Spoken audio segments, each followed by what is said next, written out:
Online ক্যাম্পাসে সবাইকে স্বাগত।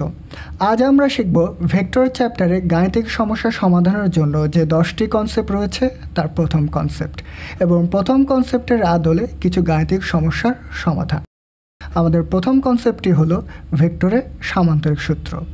ভেক্টরের সামান্তরিক সূত্রে কী বলা হয়েছে?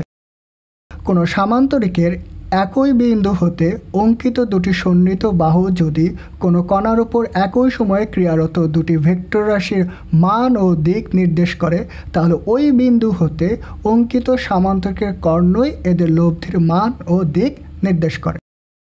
ধরা যাক ও একটি বিন্দুর উপর একই সময় পি ও কিউ দুটি ভেক্টর রাশি কাজ করছে, তাহলে এই দুটি রাশিকে যদি একটি সামান্তরিকের দুটি সন্নিহিত বাহু ধরে সম্পূর্ণ সামান্তরিকটি আঁকি, তাহলে আমরা নিশ্চয়ই সামান্তরিকের দুটি কর্ণ পাবো। কিন্তু আমাদের লব্ধি ভেক্টরটি হবে ও বিন্দু থেকে যে কর্ণটি সৃষ্টি হয়েছে এই আর কর্ণটি, অর্থাৎ আরই হবে পি ও কিউ এর লব্ধি ভেক্টর।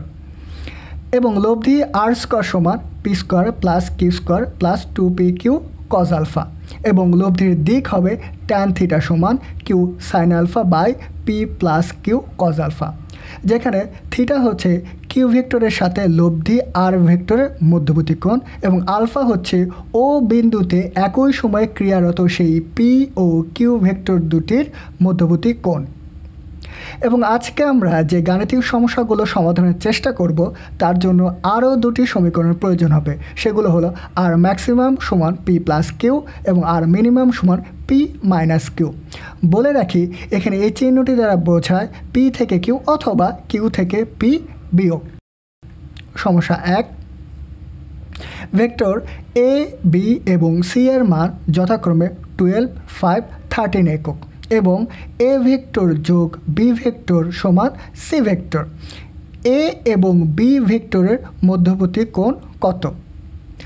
এখানে আমরা দেখতে পাচ্ছি এ ভেক্টর যোগ বি ভেক্টরের সমান সি ভেক্টরের মান হলো একটি বিন্দুতে এ ভেক্টর এবং বি ভেক্টর একই সময় কাজ করছে এবং এদের লব্ধি ভেক্টর হিসাবে সি ভেক্টর পাওয়া যায়।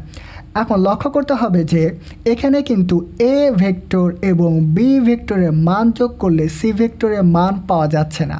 প্রশ্নের মানের দিকে তাকালেও আমরা সেটা বুঝতে পারি। যদি বলা হতো এ যোগ বি সমান সি, তখন আমরা বলতে পারতাম সি ভেক্টরের মান এ ভেক্টর ও বি ভেক্টরের মানের যোগফলের সমান। যেহেতু এখানে আন্ডারলাইন দেওয়া আছে সেহেতু এখানে ভেক্টর প্রকাশ করছে, ভেক্টরের মান না, বলা ভালো শুধু ভেক্টরের মান না। অর্থাৎ এখানে সি ভেক্টরটা পাওয়া যাচ্ছে লব্ধি ভেক্টর হিসাবে।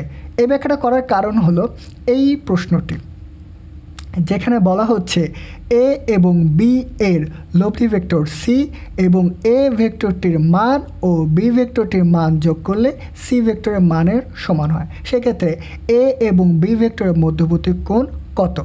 তাহলে আমাদের প্রথম সমস্যাটির সমাধান একদমই সহজ। যেহেতু সি এ এবং বি এর লব্ধি ভেক্টর, অতএব সি স্কোয়ার সমান এ স্কোয়ার যোগ বি স্কোয়ার যোগ 2ab কজ আলফা, এবং আমরা মানগুলো বসালে সহজেই পেয়ে যাব। সমস্যা 2, এ প্লাস বি ভেক্টর এবং এ মাইনাস বি ভেক্টর এর মধ্যবর্তী কোণ কত হলে তাদের লব্ধির মান হবে √3a square plus b square.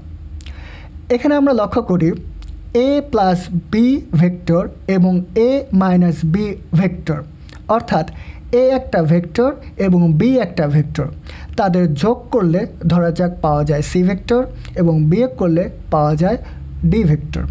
তাহলে আবার এই সি ভেক্টর এবং ডি ভেক্টরের লব্ধি ধরা যাক হবে ই ভেক্টর, এবং এই ই ভেক্টরের মানই হচ্ছে √3a square plus b square.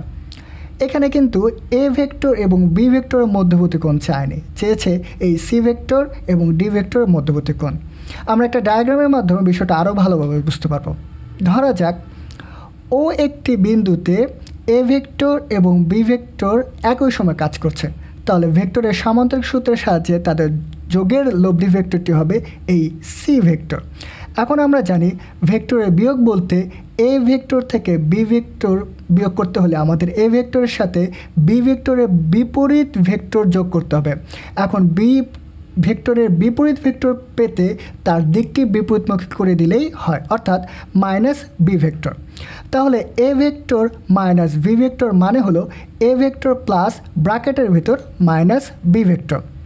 এবং ডায়াগ্রামে আমরা দেখতে পাই মাইনাস বি ভেক্টরটি হলো এই বিপরীত দিকে, আর এই মাইনাস বি ভেক্টর এবং এ ভেক্টরের লব্ধি হবে এই ডি ভেক্টর। এখন আমাদের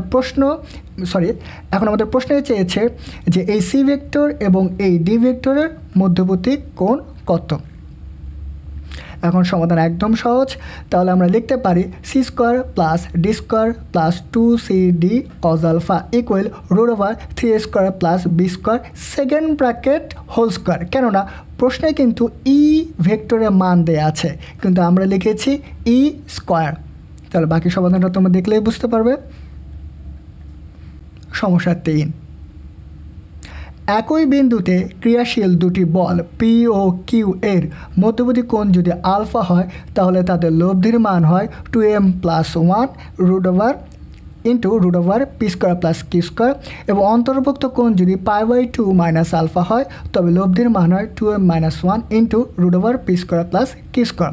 প্রমাণ করো যে tan আলফা সমান m-1/m+1। এখানে আমরা খেয়াল করি যে tan আলফা সমান প্রমাণ করতে বলা হয়েছে। এখন tan আলফা সমান আমরা জানি sin alpha by cos alpha, এবং প্রশ্ন মতে আমরা দুটি লব্ধি পাবো, এক আলফা কোণ হলে, দুই π/2 মাইনাস আলফা হলে। এখন আলফা কোণ হলে সেখানে আমরা সূত্র অনুযায়ী 2pq cos আলফা একটা টার্ম পাবো, এবং π/2 মাইনাস আলফা হলে 2pq cos π/2 মাইনাস আলফা একটা টার্ম পাবো। এবং এখানে থেকে আমরা জানি ত্রিকোণ নিয়ম অনুযায়ী 2pq sin আলফা পাবো। তাহলে এই sin আলফা এবং cos আলফা ভাগ করলে tan আলফার মান বের করতে পারবো। তাহলে এবার সমাধান দেখে খেয়াল করি।